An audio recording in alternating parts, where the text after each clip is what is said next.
Hey, how you doing? This is Tom, and this is Tom's Radio Room Show, and I'm excited. Shortwave is back. This is China Radio on 9.570. It's coming in clear. I haven't heard it this clear in over a year. Yeah, over a year. And we're using my Megaloop antenna. It's 7 a.m. here in Clearwater, Florida. It's getting a little late, but actually right now is typically the ideal time because I'm in the gray line. The gray line is the line of daylight and darkness, and it appears in two parts of the world.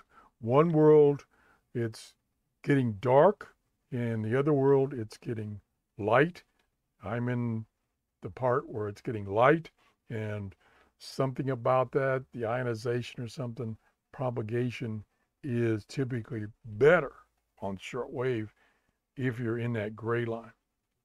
And I'll turn it up and let you listen for a few seconds.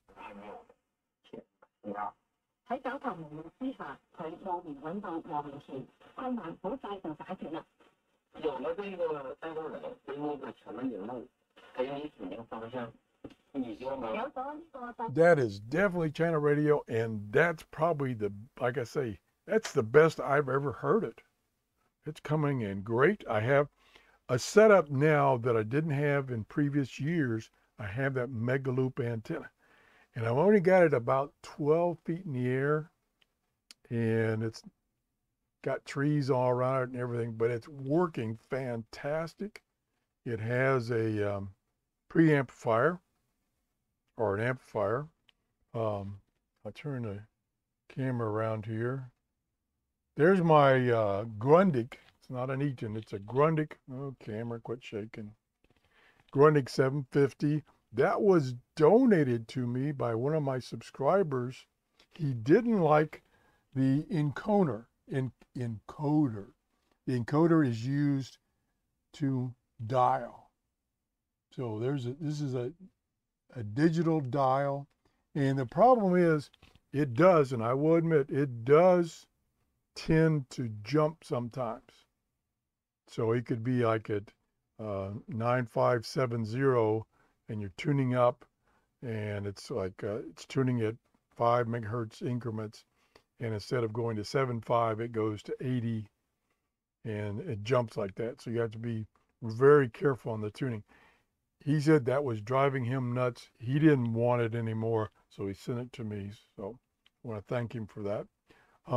Next to that, I have my, and I can't get it down. There we go. Whoops, it wouldn't stay. All right, let me hold it there. There's my ICOM 706 Mark II. That's the HF, UHF, VHF transceiver. There's a bunch of power supplies. There's my switch, so I can either hook up 3 radios to 1 antenna or 3 antennas to 1 radio. And I don't know if my camera won't turn far enough. Almost does. There's my RSP-DX SDR, and then next to that, which you can't see, and I can't turn the camera any further without breaking something, is my Radio Shack DX394. These are my favorite radios, especially Big Bertha here. Oh, there, down here is the little Reticus, however you pronounce it, V115 portable radio. It's another favorite. That is strictly portable. And then we go back to Big Bertha, and we get the camera to focus and stop shaking, and we see if we still got China Radio. Yeah.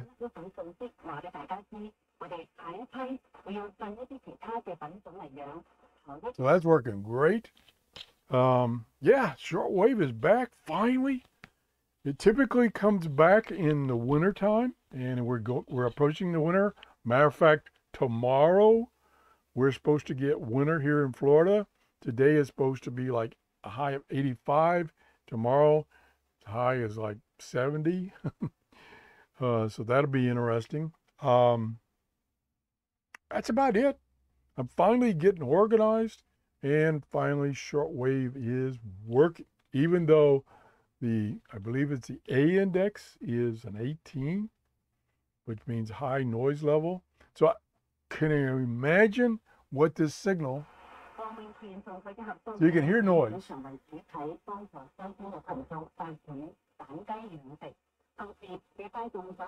Change the bandwidth.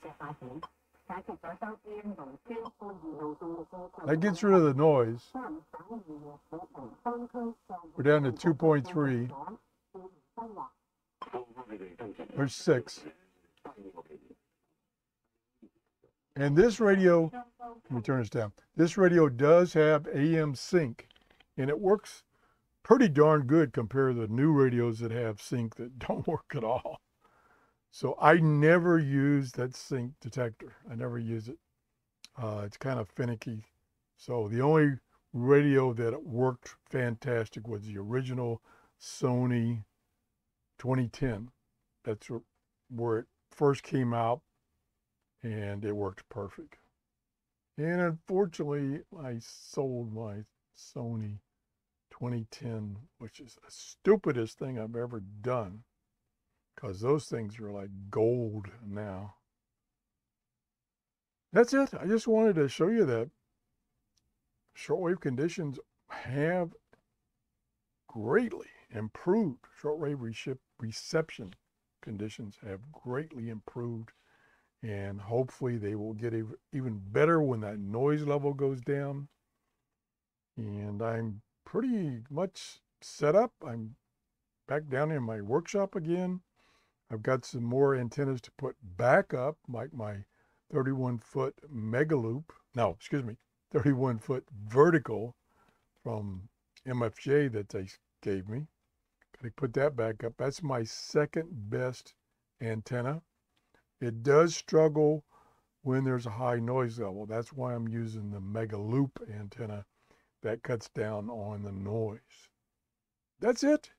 If you have things you'd like me to do now that I'm got things organized, kinda, not totally. I've still got so much mess in this room. I've only got like a 3-foot square space to put my chair. Things are just closing in on me.